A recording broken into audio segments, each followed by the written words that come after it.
So joining us now is Graham Diedrich, an MSU graduate student who hid in the library for 5 hours. Graham, thank you so much for giving us some of your time. First, tell us, how are you doing tonight? Thanks for having me.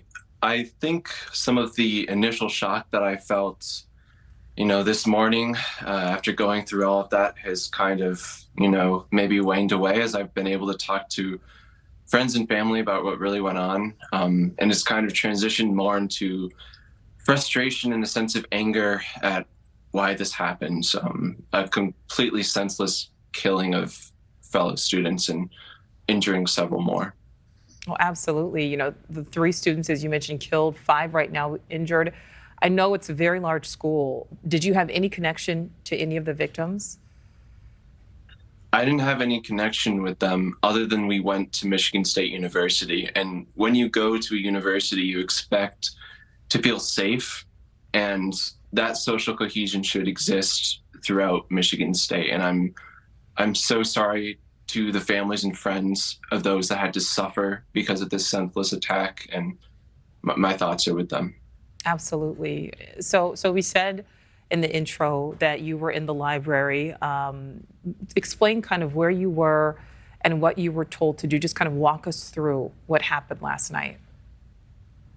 Yeah, so I was working at the library as a writing consultant for the MSU Writing Center. I was working with a client on a scholarship letter, and we're doing our stuff, and then suddenly I hear some murmurs. People are on their phones, worried faces on their, and they're making their phone calls, and I hear things like, "Oh my God!" And then I turned to one of my coworkers and just asked her, what's going on, because she was on the phone, and she told me that there was an active shooter situation at Michigan State University. At that moment, we didn't really know where on campus necessarily, and kind of right on cue, we looked out the library window and saw rows upon rows of cop cars and lights just flashing, streaming towards our student union building. That was the moment when it really felt real. So that was when I called my mom and let her know, called my fiance and let her know. And then I went down to the main lobby to make sure that the doors were locked and everything, and kind of proceeded from there to get into a barricaded situation.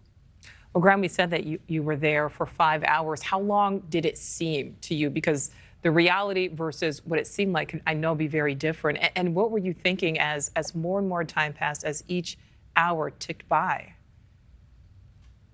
I think we were more afraid, at least I was, at the beginning, when we really had no idea and when we felt more unsafe.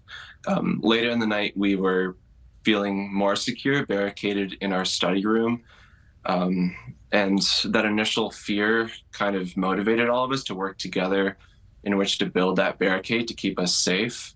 In terms of the hours, honestly, I lost complete track of time. There was a lot of difficulties retrieving accurate information. So the information flow was just so fast that everything just felt like it was speeding at such a massive pace. And it's kind of hard to keep up with it. Oh, absolutely. For sure. You said everybody, at MSU's campus deserves to feel safe. I don't feel it's fair to ask if you feel safe at this point. It's so new, it's so fresh. But Graham, do you plan to return to campus? And if you do you know at what point you'll feel comfortable doing that? I do plan to return to campus because I don't think that we should let these people that perpetrate attacks like this govern our lives.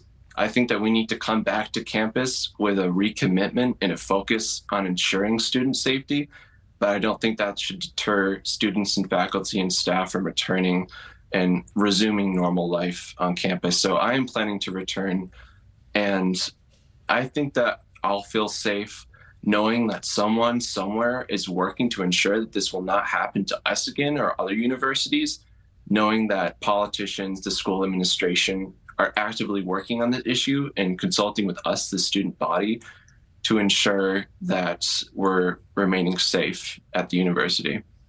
I'm so sorry you had to experience this, Graham.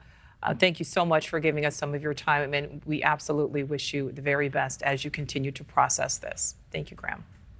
Thank you so much. Thank you for watching. Go to newsnationnow.com to find NewsNation on your television provider. And don't forget to click the red subscribe button below to get more of NewsNation's fact-driven, unbiased coverage.